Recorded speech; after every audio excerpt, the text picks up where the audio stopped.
Juste faire un résumé de la logique, de comment ça se passe, ce genre d'évolution des paradigmes. À chaque fois, donc c'est une question de losange là. D'abord, vous avez un élargissement de la réalité. Donc tout d'un coup, vous vous trouvez dans une réalité plus vaste. Vous avez une période de renouveau, d'espoir, d'optimisme. Les choses deviennent plus cohérentes. Vous avez des choses géniales qui se passent. Par exemple, là, vous avez superstitions tribales qui peuvent fédérer, créer l'harmonie entre des milliers d'individus. Et au début, c'est chouette, vous vous retrouvez dans un monde où il y a les esprits de la nature, il y a plein de trucs, il y a les chamans, etc. Et c'est bien.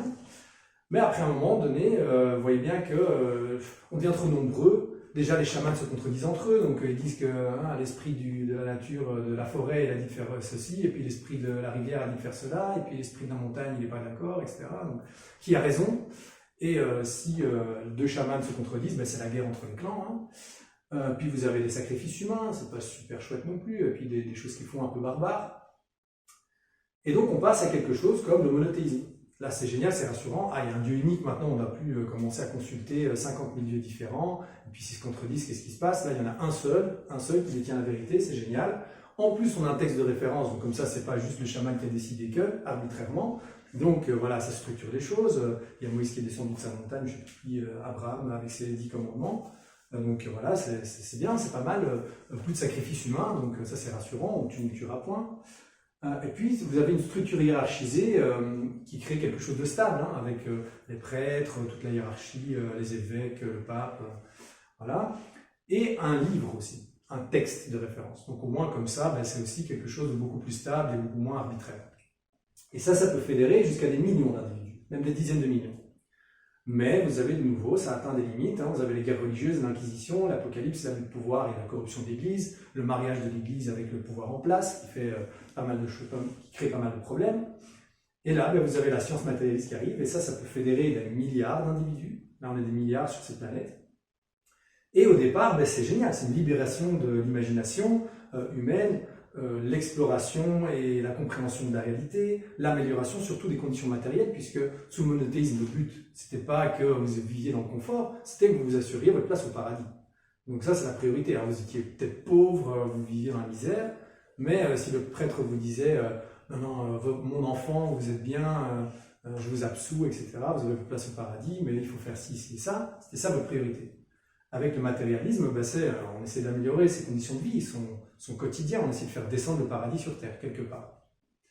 Et puis, encore une fois, on voit que ça se resserre, vous avez le changement climatique, les technocraties pseudo-scientifiques qui s'installent, puisque normalement la science, elle ne vous dit pas il faut poser telle et telle loi. Elle vous dit voilà les limitations de l'étude, voilà ce que ça implique plutôt, etc. Mais elle ne vous dira jamais il faut faire telle action ou telle action. Ça, c'est normalement, dans la recherche, en tout cas, il n'y a pas de... la politique et la recherche ne font pas bon ménage en général. Mais bon, aujourd'hui, c'est un peu ça qui se passe. Et vous avez surtout aussi un perte de sens et un vide existentiel. Donc, avec le monothéisme, il y avait un sens à la vie, c'est-à-dire que vous alliez au paradis, il y avait Dieu, etc.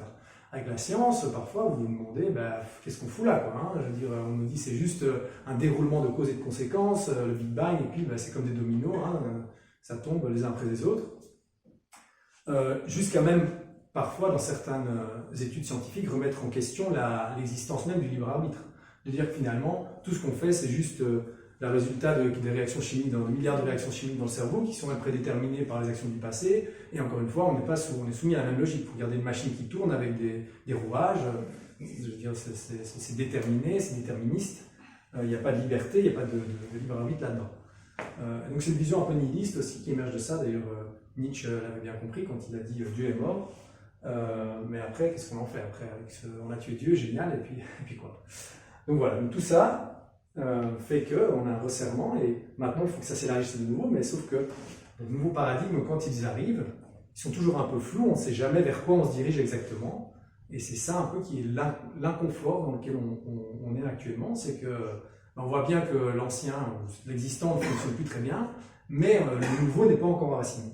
Et ça, c'est classique, je veux dire, au XIVe ou XVe siècle, si vous voulez voir une trace tangible du paradigme de la science et de ce qu'il peut faire dans la réalité, il n'y avait quasi rien. Il y avait 2-3 personnes qui expérimentaient dans leur laboratoire à faire bouillir de l'eau ou faire des trucs comme ça, mais il n'y avait pas encore le train, il n'y avait encore rien du tout. Et puis, au fur et à mesure, vous en avez les preuves de plus en plus. Mais ça prend un certain temps. Et puis, vous avez aussi quand les paradigmes sont très jeunes, vous avez des charlatans aussi qui profitent du fait que les gens ne comprennent pas ce que c'est la science. Vous aviez des gens qui vendaient du venin de serpent en disant que c'était un remède miracle à l'époque. Donc voilà, c'est tout un truc qui met beaucoup de temps à s'installer.